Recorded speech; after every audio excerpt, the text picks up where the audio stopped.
Bom, Paulo, bom dia. Mais um treinamento focado para o jogo pelo Campeonato Brasileiro.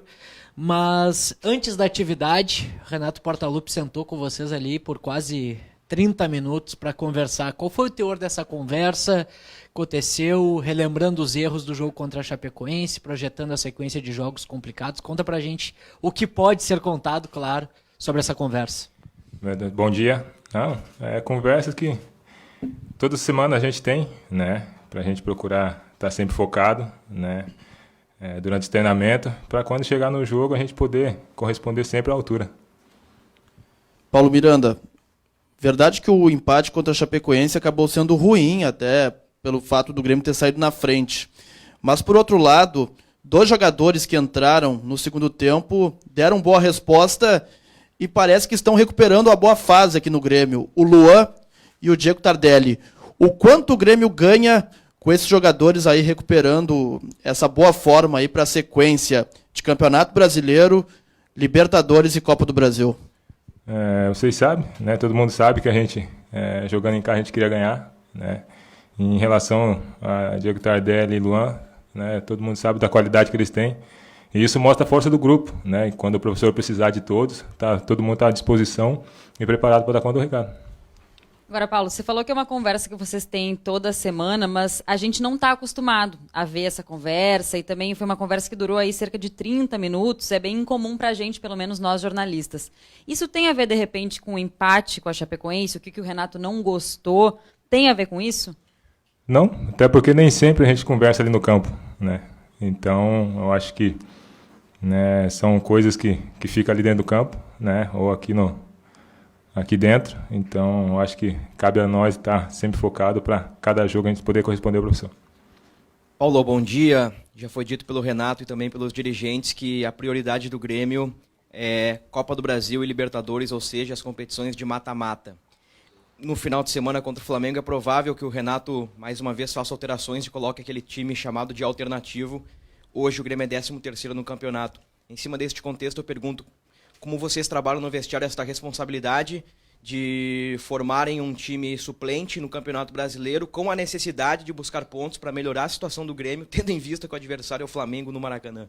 Olha, na verdade eu nem sei quem vai jogar ainda, né? Mas como eu falei, né? Acho que cada jogador tem que estar procurando dar seu máximo, né? Dentro de campo, né? Nos treinamentos, para quando o professor precisar, que nem sabe se ele for precisar da gente está sempre focado para a gente poder dar conta do recado.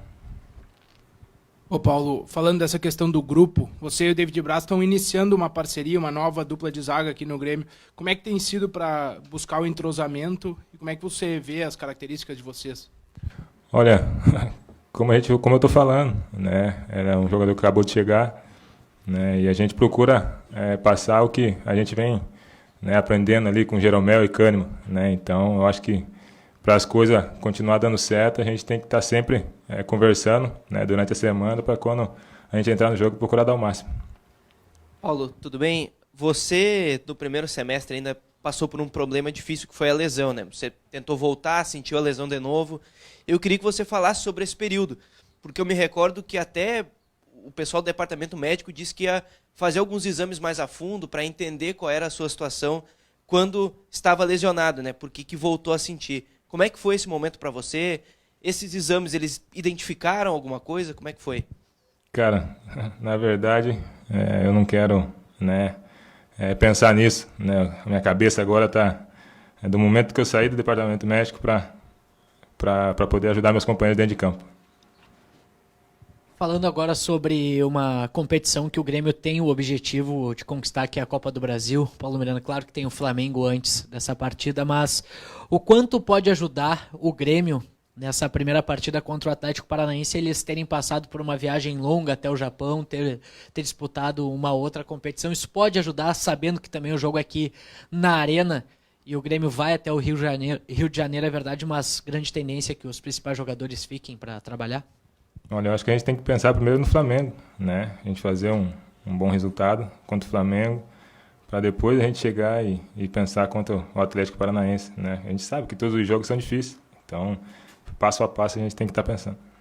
Bom, e já são 2 treinos, né, pensando no Flamengo, ontem, hoje. O que o Renato já passou para vocês desse jogo? Que tipo de orientação o técnico passou para vocês? Passou que é um time de qualidade, né? A gente sabe que vai ser bastante difícil, né, jogar lá, casa cheia, né? Mas eu acho que a gente tem jogadores aqui bastante maduros para chegar lá e fazer um bom jogo. Paulo, falando um pouquinho também sobre o Campeonato Brasileiro, a gente sabe que todo mundo fala disso, o Renato mesmo falou que não existe a obrigação, entre aspas, porque o Grêmio joga outras competições, e eu fiz inclusive a pergunta para os dirigentes do Grêmio, se vocês já pensaram em, de repente, focar com um time para Libertadores e um time para a Copa do Brasil e um time para o Brasileiro, um time para mata-matas e um time para o Brasileiro. Isso poderia dar, por exemplo, para vocês um ritmo de jogo melhor e quem sabe até, de repente, diminuir um pouquinho essa situação das lesões, até porque a gente sabe, o jogador que entra mais em campo, basicamente ele lesiona menos, porque tem um pouco mais de ritmo.